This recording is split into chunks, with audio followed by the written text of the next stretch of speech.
The Symbiosis Protocol. When the last human died, the aliens began to live. Dr. Elara Reyes never expected to be humanity's final hope. As she stared at the holographic display showing the rapid spread of the Omega Plague across Earth, she realized the bitter irony of her situation. She had spent her career searching for extraterrestrial life, and now that very search might be the only thing that could save her species from extinction. The year was 2089, and humanity had achieved wonders. Colonies on Mars and Europa thrived. The first interstellar probes were reporting back from Alpha Centauri. But all of that progress now stood on the brink of being erased by a microscopic threat that had emerged from the melting permafrost of Siberia. The Omega Plague was like nothing terrestrial science had ever encountered. It rewrote the victim's DNA, causing rapid and grotesque mutations before invariably ending in death. Worse, it seemed to be evolving, adapting to every countermeasure faster than researchers could develop them. As the death toll climbed into the billions, Dr. Reyes and her team at the Pan American Space Agency's Exobiology Division made a desperate gamble. They broadcast a plea for help into the cosmos, hoping against hope that someone out there might be listening. Weeks passed with no response. Nations fell. The last bastions of humanity retreated to isolated bunkers and off-world colonies. Elara watched helplessly as her friends and family succumbed one by one to the relentless plague. Then, on the day the last quarantine zone on Earth was breached, they received a reply. The message was simple. "We hear you. We can help, but our aid comes with a price." Within hours, a ship appeared in orbit. It defied all known laws of physics, seeming to phase in and out of reality. As the world watched in awe and terror, a delegation of aliens teleported directly into the heart of Elara's secret bunker laboratory. They called themselves the Collective, and they were unlike any life form humanity had imagined. Each alien was a swirling cloud of luminescent particles, constantly shifting in form and color. They communicated not through sound, but by directly interfacing with the electrical impulses of the human brain. Their offer was as astounding as it was terrifying. The Collective possessed the technology to save humanity from the Omega Plague, but the cost would be the very essence of what it meant to be human.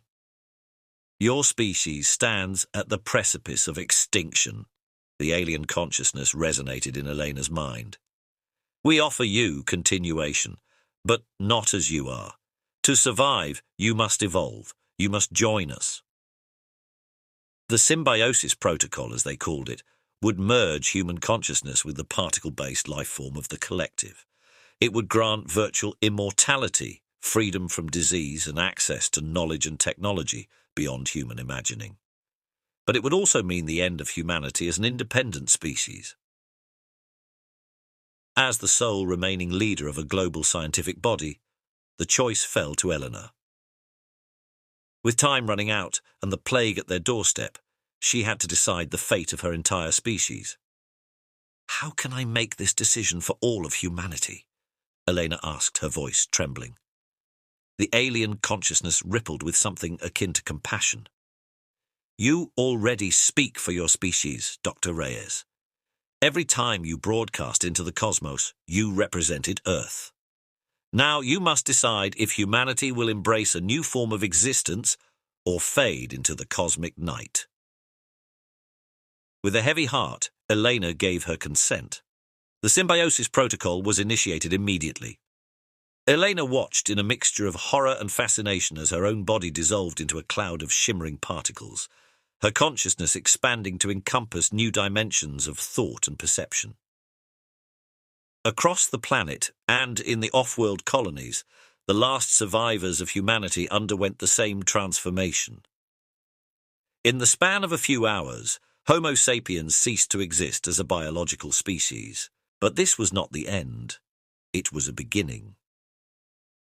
As the newly transformed hybrid beings took stock of their situation, they found themselves with abilities beyond imagination. They could manipulate matter at the quantum level, travel vast distances through thought alone, and access the collective knowledge of countless civilizations. Elena, now a nexus of hybrid consciousness, began to understand the true nature of the collective. They were not a single alien species, but a conglomeration of millions of transformed civilizations from across the galaxy.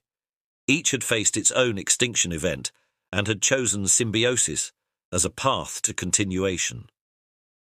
The Omega Plague, she learned, was not a natural occurrence. It was a test, a crucible designed to push species to the brink and see if they were ready to take the next step in cosmic evolution. As the last vestiges of the plague were easily neutralized by their new abilities, the hybrid humanity turned its attention to the stars. With their new knowledge and capabilities, the terraform of Mars was completed in a matter of days. The colonies on Europa were transformed into thriving underwater cities.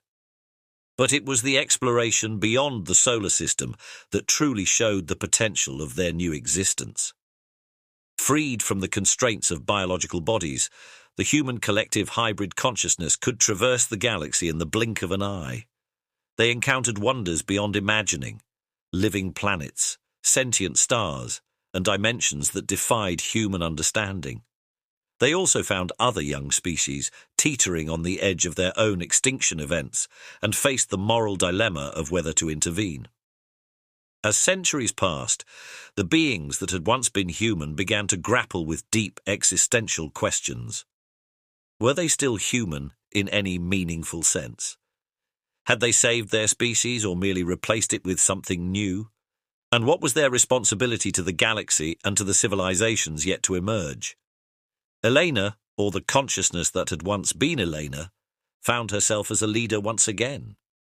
She advocated for maintaining a connection to their human origins, for using their powers to guide and protect younger species rather than simply assimilating them.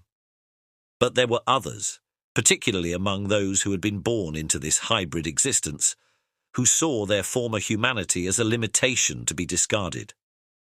They pushed for further evolution, for merging with the fabric of space-time itself to become true cosmic entities.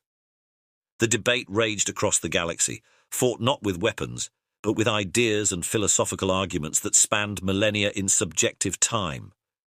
In the end, a compromise was reached. The hybrid civilization would split into two factions.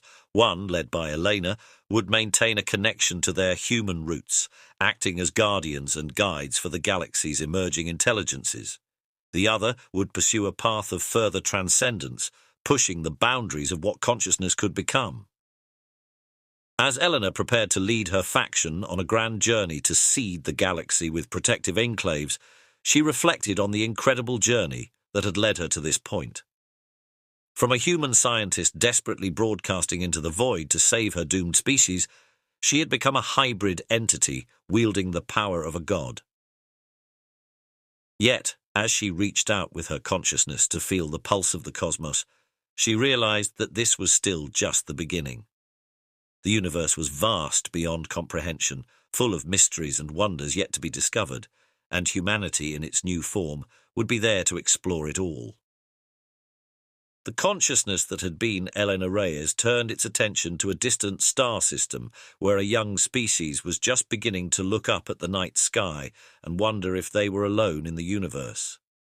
With a thought, she set off to watch over them, carrying with her the legacy of Earth and the promise of a cosmic future. As she travelled, Elena composed a message, a new broadcast to be sent into the farthest reaches of space. To all who can hear this, know that you are not alone. The cosmos is filled with wonders and terrors beyond imagining, but there is a place for you in this grand tapestry. When your time of crisis comes, look to the stars. We will be waiting. And with that, the next chapter in the story of what had once been humanity began, written across the vast canvas of the universe itself.